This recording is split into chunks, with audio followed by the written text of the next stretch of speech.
What's up? Newcastle nil, Arsenal 2. So that was a game where both teams didn't even get into second gear. So it's very difficult to really analyse that game properly because it was a game where both teams seemed to not really care what was going on. But for us, there's a couple of things. Losing Louise is a big thing. Even though Louise isn't the answer at centre back, he's certainly sort of the most commanding centre back we have and has the best sort of like leadership skills. Gabriel looked good alongside him, and it looked kind of promising for Villarreal. But obviously, we're not going to have Luis for Villarreal. I mean, I would be absolutely amazed if some miracle happens and we have Luis available for Villarreal. So no, it's probably going to be Rob Holding. It's probably going to be Holding and Mari. So yeah, there's that. And to be honest with you, it's very difficult to kind of really analyze the game that much because just neither team were trying that much. It was a game where both the teams didn't really give a fuck, which is weird because I can understand us not giving a fuck, but Newcastle still needed to win. Newcastle still needed the 3 points to get themselves just a bit more comfortably away from Fulham, who are chasing them down there. So they're going to be fine anyway. Fulham aren't going to win their last like 9 games. They're not going to get 9 points from their last 3 games. So Newcastle are going to be okay. But it really did strike me as a game where just nobody could be bothered to turn up. I mean, Gabriel played well. He looked like he coming. It looks like he's coming back into a bit of form, but then it's hard to actually say because we're talking about him playing a very poor Newcastle team. Everyone in the midfield looked pretty crap. El Neni got his goal, but generally looked crap. Ceballos, oh man, what can you say about this guy? Auba gets his goal, that gets him a bit of confidence, so that's good. Gabriel Martinelli with a lovely whipped ball in for Auba's goal, nice assist from him. Very surprising to see him starting, actually. Very surprising to see him starting because, this manager doesn't really like to start Martinelli for some reason.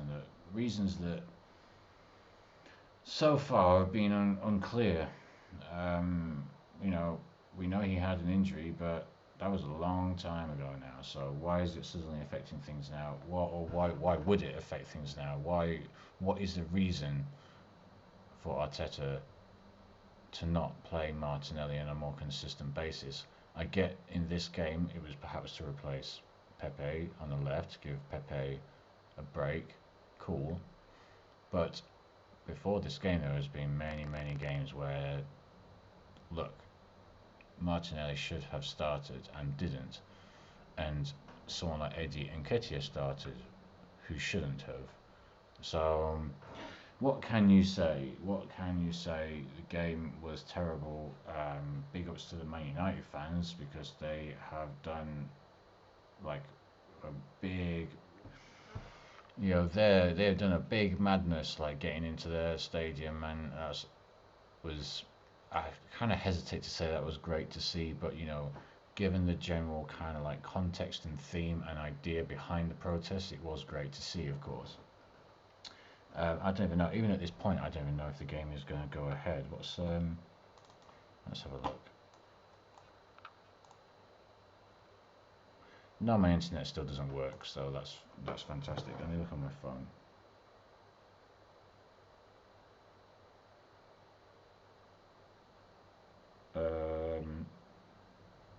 I don't know I don't know if this game's actually going to go ahead. It hasn't kicked off. Well, fuck it. Well, yeah, fuck it. I mean, let's do some quick player ratings then. Matt Ryan. Yeah, I mean, he didn't really have much to do. Kept a clean sheet. Did he even have a proper save to make? I can't even remember. I don't even think he did. Like a proper. No, wasn't there one he tipped over in the first half? But other than that, nothing.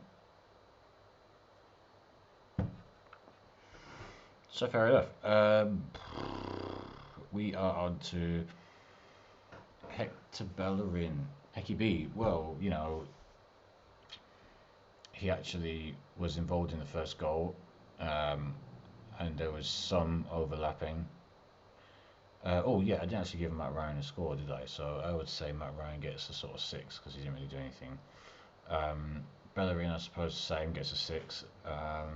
Louise, probably a 6 as well before he went off to be replaced by Chambers, who also gets a 6. There were lots of 6s here. Gabriel, I would say, gets a 7. He was a bit more solid. Granit Xhaka, can't give him more than 5 or 6 because he got himself booked and then sort of towed the line a little bit and was very lucky not to get sent off with that kind of shove he did. I can't remember which Newcastle player it was, but he kind of shoved him off the ball, which would usually be a yellow card, a second yellow card to add to his first one to get him sent off, and he didn't. So he was a lucky boy because of that. Tobias, pretty terrible. I can't remember anything incisive that he did, so maybe a 3 or 2 or 3. Let's say, who's the next? Let's say El Neni. I guess I can't get. I mean, like his general overall play was not great, but he got the goal, so I guess a 6. Um, then we're looking at Odegaard. Let's say he wasn't that great, to be honest with you. 5, 5. I can't really give him more than a 5. How can you give him more than a 5? He just really didn't really do that much. Willian, same. Again, didn't really do that much, even though we were afforded the opportunity to do things by this Newcastle team, and we just didn't do them. Am I missing out? Who am I missing out? There's somebody that I'm missing out. One sec.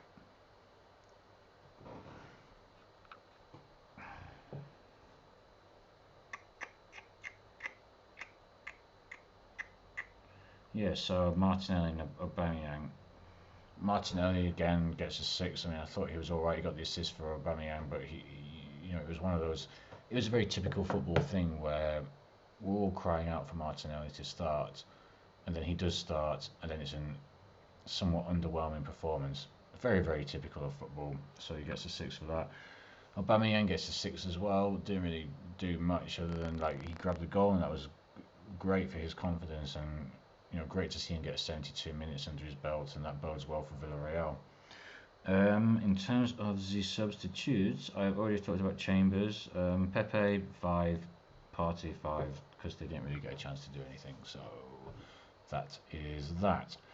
What am I on at the moment? I feel like I've talked for a lot longer, but it's only 7 minutes. So yeah, I mean, look, watching that game was just a bit of a chore, let's face it. We all thought that was a bit of a chore. We all knew that if Newcastle could have clicked up a few gears, then they would have given us some problems. To see Granit Xhaka laughing after nearly, committing a foul, which was incredibly stupid, which probably should have got him sent off with a second bookable offence. It is kind of mind-boggling. Like, this guy will not get it. He will never get it. Since he's been in our team, since he's been playing for our team, we have not been getting the Champions League. So, whether that's a coincidence or not, I don't know exactly.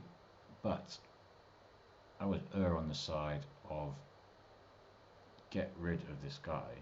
Surely, if you have somebody in your team and you're not performing when he's in that team consistently, it's sort of a no-brainer, surely. Anyway, look, let's wrap it up here. Big ups everyone who's been watching. Smash the like button. Subscribe. There's going to be way more stuff coming as usual. I try to do daily content every day. I'm going to go back to my red wine and chill out, watch what may be a game between Man United and Liverpool. I do not know if it's still actually happening. Is it actually happening? I don't know why it would be. I mean, I understand that if there's fans outside, you can't get to the ground, so maybe it wouldn't happen, but I thought, they would be able to sort it out. I'm trying to look on live score now, it's not helping me.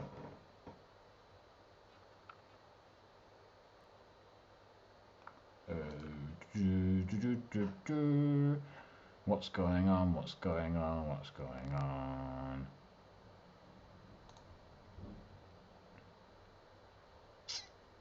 I don't know what the plan is. What's the plan, Stan? Not Stan Kroenke, obviously. I don't know what the plan is. Bam, bam, bam, bam, bam. Oh, my internet is moving like Herbert Chapman, so it's a little bit of a tricky one.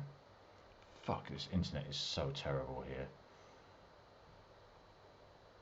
It's not going to load. Oh, what a load of bollocks, man. Well, anyway, Newcastle 0, Arsenal 2. It doesn't matter at all.